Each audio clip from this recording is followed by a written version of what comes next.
Fisioterapis. 1. Seorang fisioterapis menangani pasien pasca stroke dengan hemiplegia kanan. Metode apa yang paling tepat untuk meningkatkan kontrol motorik ekstremitas atas? A. Proprioceptive Neuromuscular Facilitation atau PNF. B. Terapi cermin. C. Constraint Induced Movement Therapy atau CIMT. D. Electromyographic Biofeedback. E. Functional Electrical Stimulation atau FES. Jawaban yang tepat dari soal di atas adalah C.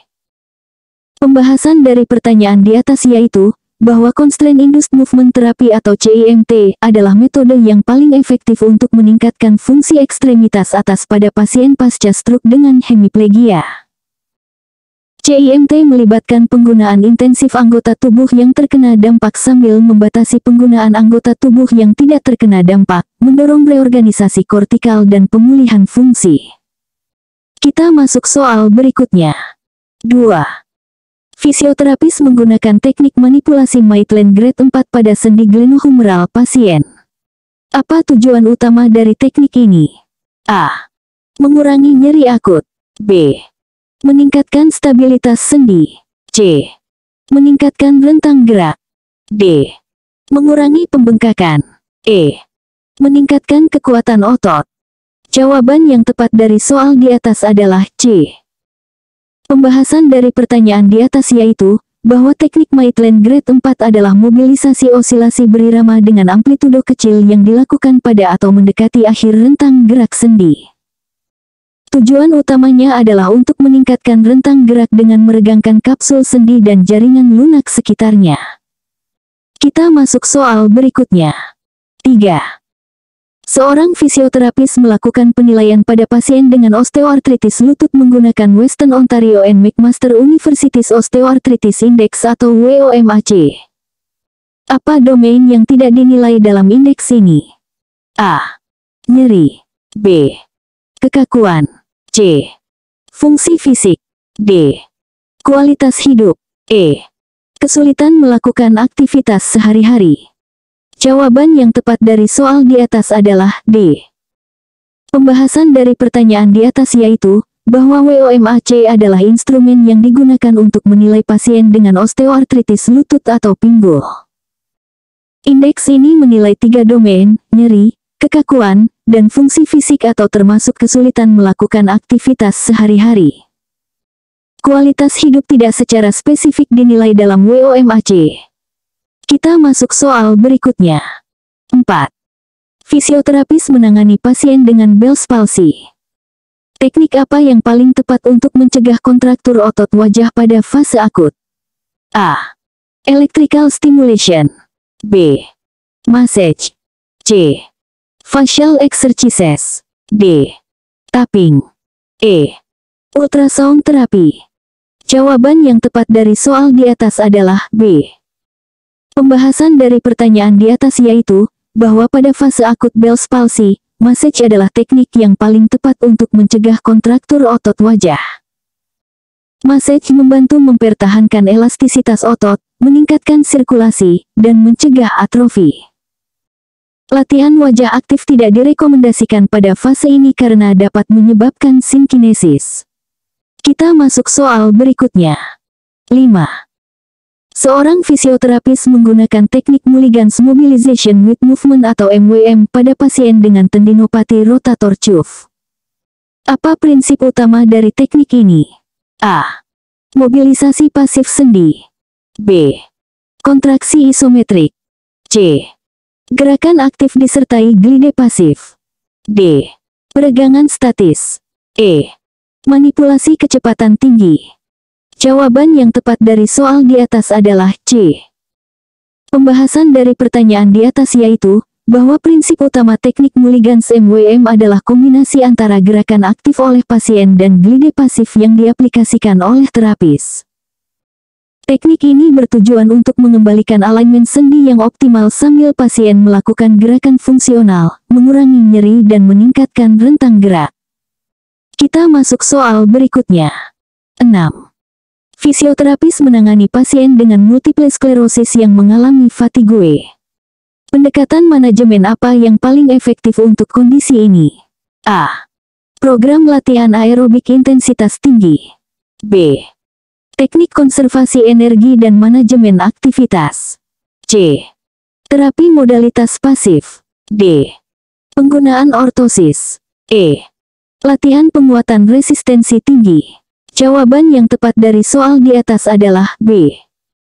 Pembahasan dari pertanyaan di atas yaitu, bahwa untuk pasien multiple sklerosis dengan fatigue, pendekatan manajemen yang paling efektif adalah teknik konservasi energi dan manajemen aktivitas.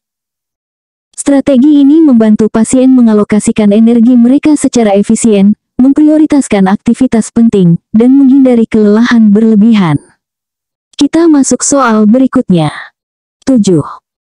Seorang fisioterapis menggunakan forced expiratory technique atau FET pada pasien dengan cystic fibrosis. Apa mekanisme utama yang membuat teknik ini efektif? A. Peningkatan kapasitas inspirasi. B. Penurunan resistensi jalan napas. C. Peningkatan shear forces pada mukus. D. Stimulasi refleks batuk. E. Peningkatan compliance paru. Jawaban yang tepat dari soal di atas adalah C. Pembahasan dari pertanyaan di atas yaitu, bahwa forced expiratory technique atau FET efektif pada pasien cystic fibrosis terutama karena meningkatkan shear forces pada mukus.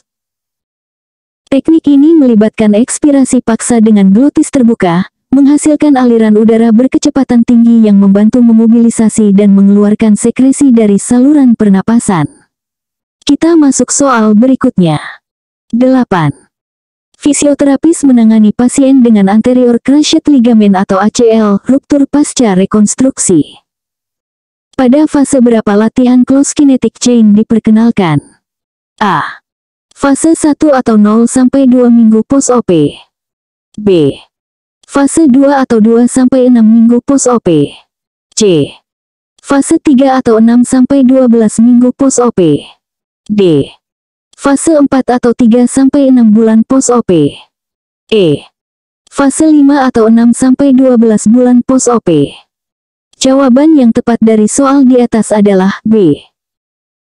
Pembahasan dari pertanyaan di atas yaitu, bahwa latihan close kinetic chain biasanya diperkenalkan pada fase 2 rehabilitasi ACL, sekitar 2 sampai 6 minggu pasca operasi.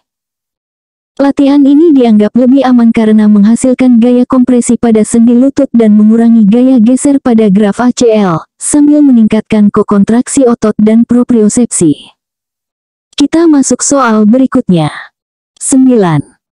Seorang fisioterapis menggunakan teknik proprioceptive neuromuscular facilitation atau PNF pada pasien dengan hemiplegia.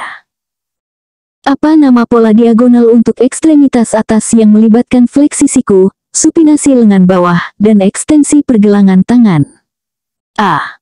D1 fleksi. B. D1 ekstensi. C. D2 fleksi. D. D2 ekstensi. E. D3 fleksi. Jawaban yang tepat dari soal di atas adalah A. Pembahasan dari pertanyaan di atas yaitu, bahwa pola diagonal PNF yang melibatkan fleksi siku, supinasi lengan bawah, dan ekstensi pergelangan tangan adalah D1 fleksi. Pola ini juga mencakup fleksi bahu, abduksi, dan rotasi eksternal. PNF menggunakan pola gerakan fungsional diagonal untuk memfasilitasi atau menghambat kelompok otot tertentu. Kita masuk soal berikutnya. 10. Fisioterapis menangani pasien dengan benign paroxysmal positional vertigo atau BPPV kanal posterior. Apa nama manuver repositioning yang paling efektif untuk kondisi ini? A. Manuver Semon. B. Manuver Epley. C. Manuver Guffoni. D. Manuver Lempert. E. Manuver Brendarov. Jawaban yang tepat dari soal di atas adalah B. Pembahasan dari pertanyaan di atas yaitu, bahwa manuver Epley adalah teknik repositioning yang paling efektif untuk BPPV kanal posterior. Manuver ini bertujuan untuk memindahkan otokonia dari kanal semisirkular posterior kembali ke utriculus melalui serangkaian perubahan posisi kepala dan tubuh yang spesifik. Tingkat keberhasilan manuver E-play mencapai 80-90% dalam satu sesi pengobatan. Kita masuk soal berikutnya.